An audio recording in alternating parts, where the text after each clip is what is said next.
The last entry or episode or whatever, I was working on remixing my band's last EP. Got everything recorded-ish. I can't get the bass tone right. I got a job. Gotta go to Chicago. Okay, so it is next day. Very dreary. March 31st. The last episode. Oh my goodness. There we go. I was working on remixing my band's last EP, Everything Never Intended, and I kind of decided I'm not even that stoked on half of the EP. So instead of putting all the work in on it, I'm just gonna, 3 of the songs I think I really like. So I'm just gonna put it on my new album because I have a lot more people who follow me now. So there's probably a lot of people that haven't heard these songs, and to be honest, I was checking the back end of my Spotify, and those 3 songs that I really like have the most plays on Spotify.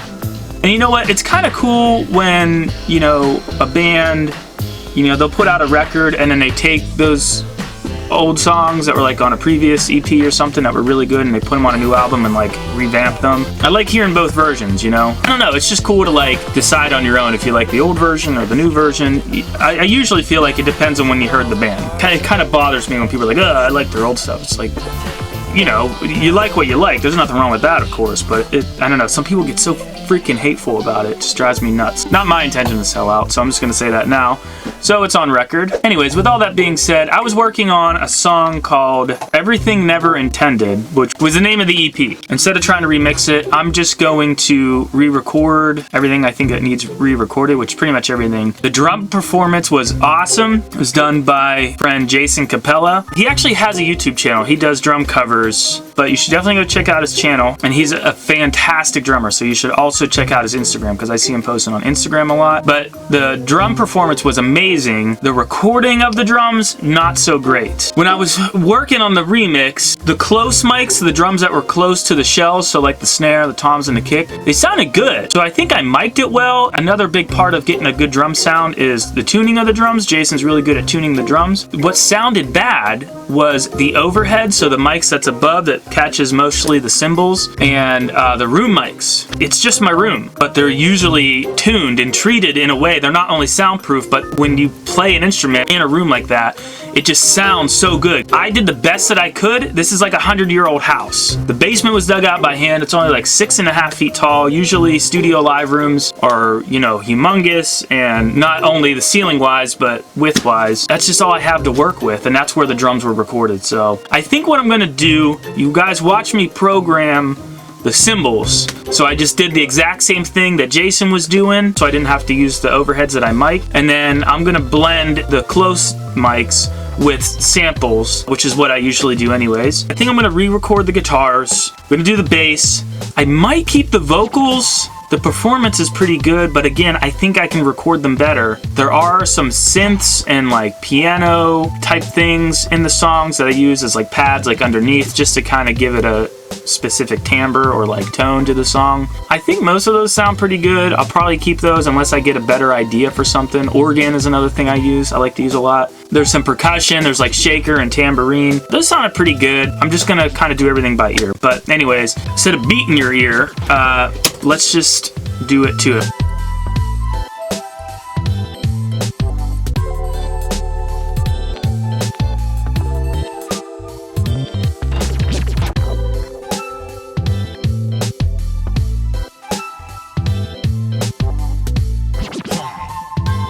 Alright, so got everything recorded-ish, except the vocals, but I can't get the bass tone right. I don't know, it's driving me crazy. But it's getting late, gotta go pick up my kid. See you guys in the next entry or the next episode, I don't know.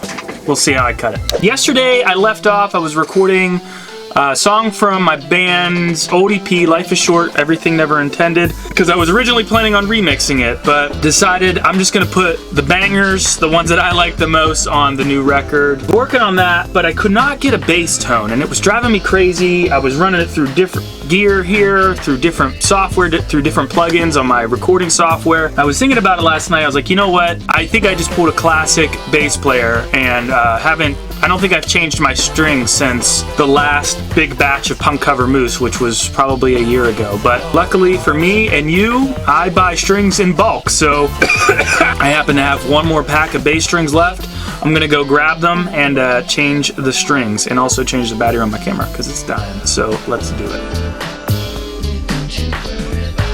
Hey guys, so what you're seeing on the screen right now, I'm using the Diodario Heavy Gauge 55s. I'm not sponsored by Diodario. It'd be pretty cool if I was, but I do have an affiliate link for these bass strings. When you click that link, I will get a small commission if you buy those strings or anything else that you buy after clicking that link, and every little bit helps. So even if you just kind of need something on Amazon, I appreciate it if you would just use that link. But if you work with Diodario, or you know another string company that would benefit from me using their stuff and we could help each other get our stuff out there, hit me up or have them hit me up, because I would like to collaborate.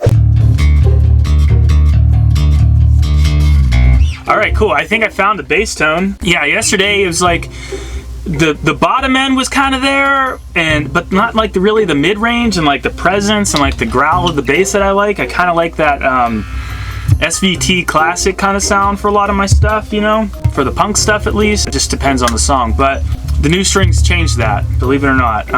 It seems so simple, but you should always just keep it simple.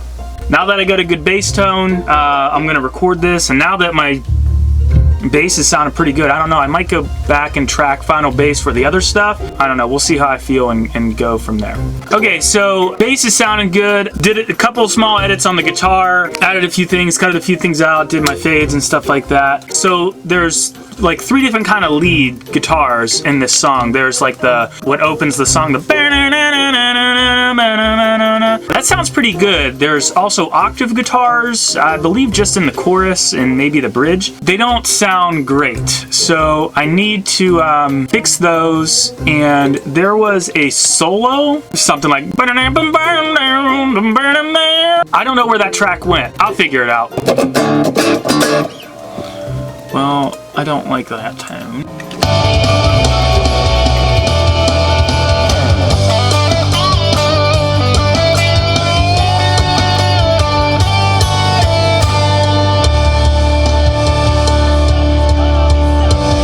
What's up, you guys? I got a job and got to go to Chicago, so let's pack. Okay, all packed up. Got to run some errands before I go.